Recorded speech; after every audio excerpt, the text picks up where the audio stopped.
amongst the wildlife carers with passion, and that's the sort of people we need amongst us. I'd like to call the microphone Ray Revel. He's going to speak on behalf of the Queensland Dingo. He's just recently been involved with a suggested theft from a Fraser Dingo. A little puppy may have a result on that to share with us. Might get a bit of a scoop here today, Ray. Thanks, mate. Hi, everybody.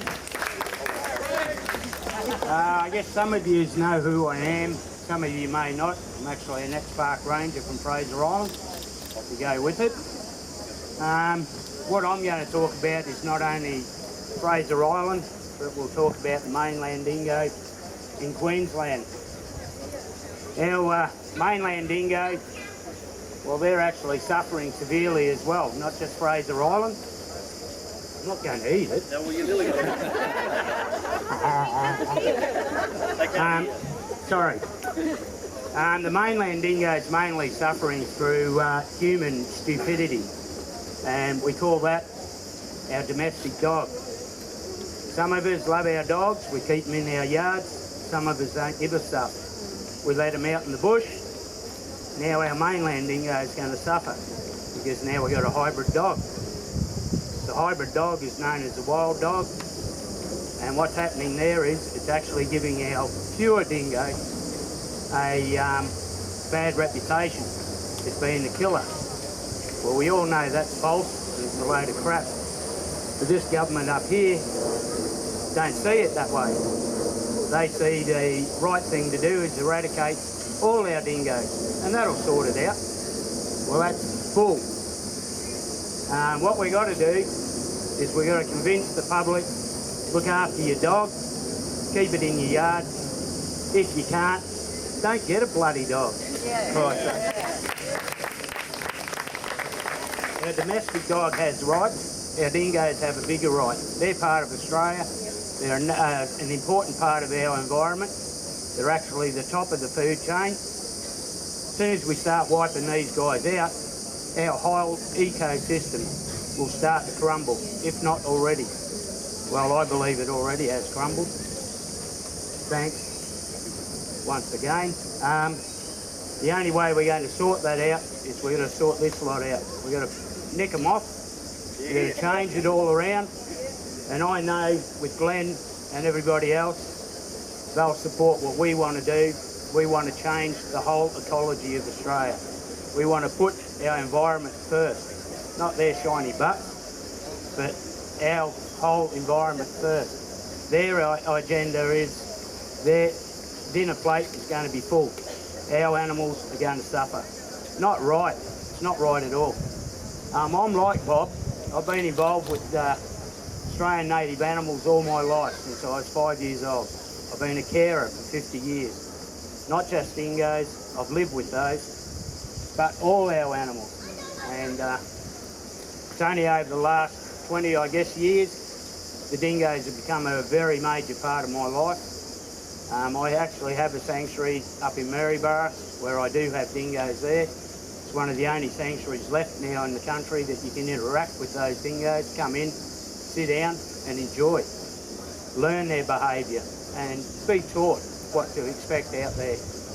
But these guys, they don't see it that way. We actually have a guy here that is the only breeder in Queensland, and I won't forward him out because I know he gets a bit embarrassed at times about it. I actually have two of his first pups out at the sanctuary. The first two legally bred in Queensland and legally purchased in Queensland. Now these guys are pure. They're a lovely pair. Bit of a clown. They're my babies. As Colin was talking about just before, I actually had another dingo dropped off at the sanctuary. Little pup, very emaciated, 5 months old, didn't look like it was going to survive. Some of you may have seen it in the papers or on the news. Good news is, the little shit's doing really well.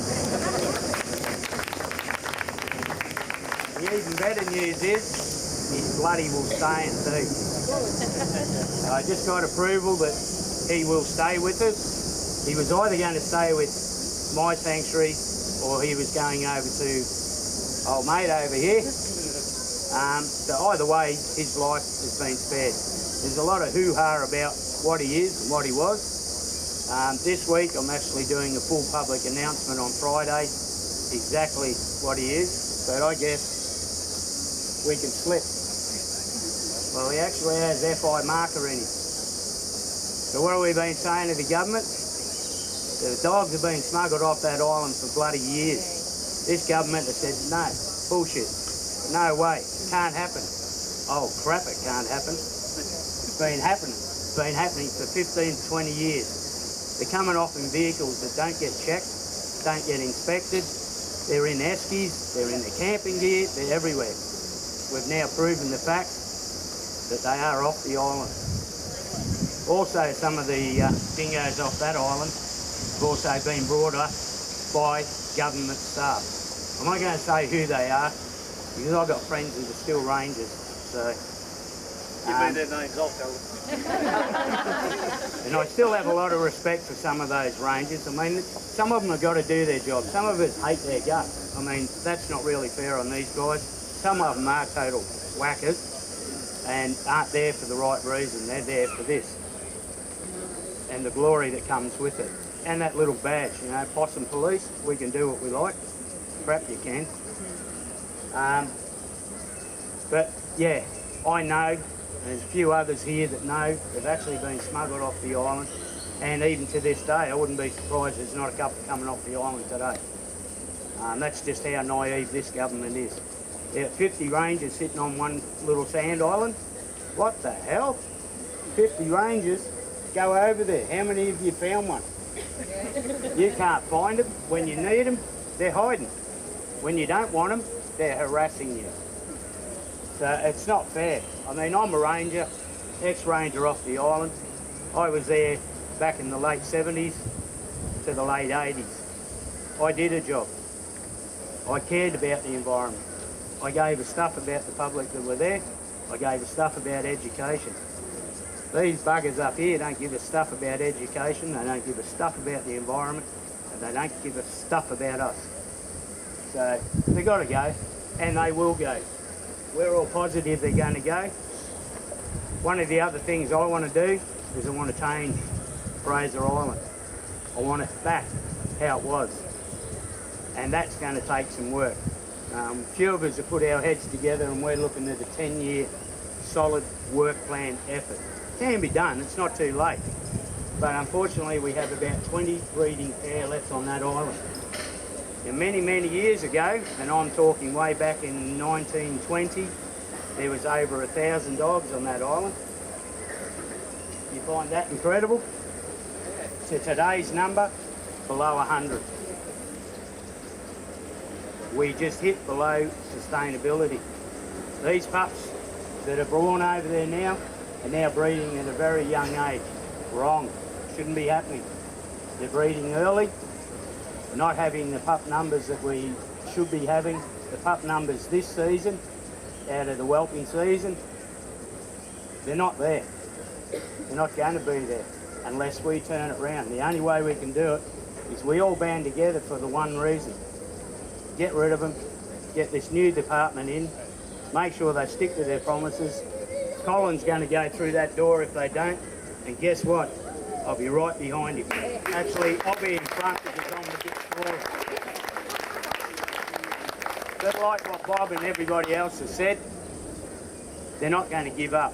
Well, I can bloody well tell you now, I ain't backing off.